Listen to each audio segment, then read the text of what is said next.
All right, we'll be joined in just a bit there by Bernstein just to unpack the president's address. Quite a lot stated by the president, and as we've indicated throughout the day, mixed reviews, some applauding or lauding the president for that maiden speech under the government of national unity, but others, of course, quite critical of the president. I believe that Bernstein is now ready to speak to us. She is Executive Director at the Center for Development and Enterprise. Good evening, Anne. Thank you very much for joining us on the program.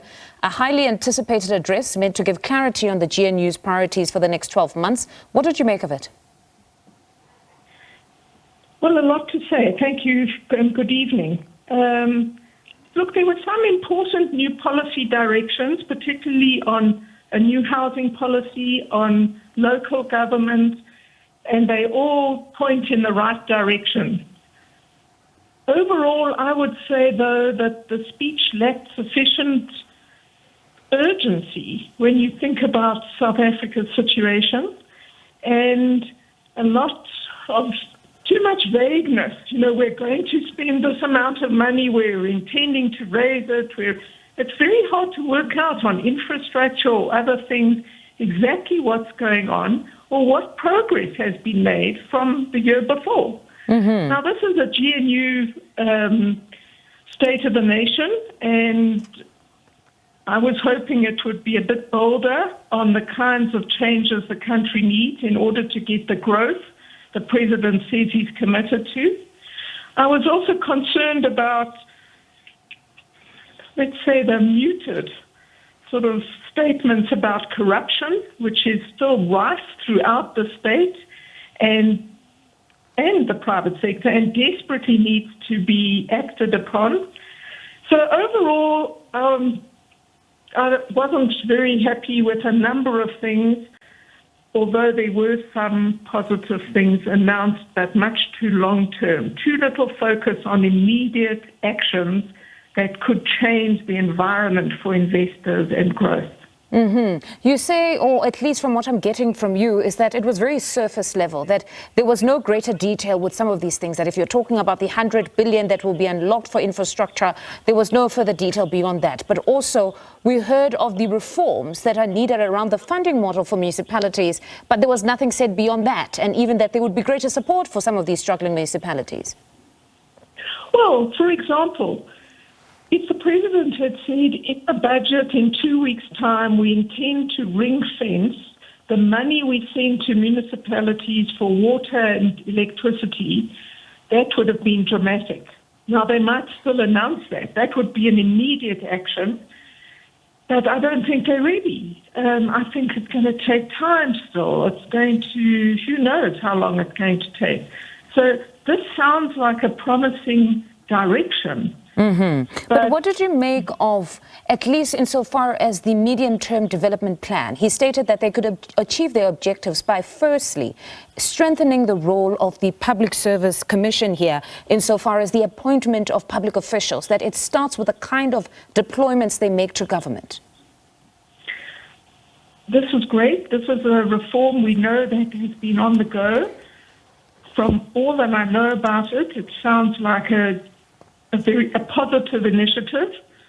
What we were arguing for in July last year already was we were saying you have to take immediate action. There are people at the very top of the civil service or state institutions who there but are not the best people in the country for the job. So you've got to look at, say, mission-critical jobs, about 120 we could identify, and you've got to have an immediate process to see if we can get the best possible people into those positions. So that would be an example of a longer-term reform that's sort of wandering its way through the system and that looks positive in general. I would support it. But wouldn't there be legal implications? Pardon me for interjecting there, because what I'm getting from you is that beyond just stating that you want to strengthen the Public Service Commission here, that going forward we must manage or scrutinize the process of who is appointed to government. You're saying there are those that are currently still there. What must happen with them because they hold these key positions? But that would have legal implications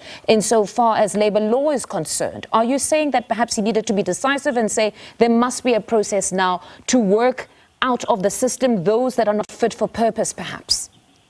Absolutely. South Africa's got lots of excellent lawyers. We commissioned a very sort of senior law firm. They told us how you could do it legally. It's quite possible to do without a major amendment. So if you want to do it, you'll find a way. But what we're doing is we're pretending we have lots and lots of time and we're going to slowly reform. And that isn't fast enough for the situation the country's in. Now, the president made a point to speak on the global political climate that sovereign states are having to navigate now. The rise of nationalism and protectionism, a wave that we've actually been seeing sweeping across Europe for some time now. But it seems in this instance, though, he was referring to the Donald Trump administration, which seemingly has taken a hardline approach when it comes to South Africa. The president is committed to send an envoy to address some of the issues with South Africa insofar as the United States is concerned. What is your take on that? Well, I would say two things. I was in America, in Washington in December, so I got a feel of the temperature from the Republicans. I think the president missed a big opportunity last night. Donald Trump and Elon Musk have stopped funding for PEPFAR, which South Africa has benefited from for some 15 years. I would have said something like this. I would have said for the last 15 years, we have been the incredibly fortunate recipients of it's hundreds of millions per annum of aid from America to help with HIV. And this is what we've done with it. We've helped rural people. We've helped, women. We've helped people all over our country, South Africans, to deal with this terrible disease. And we are incredibly grateful for the money that we have received. So I would have advertised what we've done with it, how well it's been managed, what an enormous impact it's had in South Africa. You would have sent a big signal of how grateful the country is. This is aid. They don't have to give us this money. We're incredibly fortunate that George W. Bush instituted this and we got this money. There's no obligation to give this to us. So we could have thanked the American people, the government, the Congress of America for doing this. But some would say that would be tantamount to South Africa begging.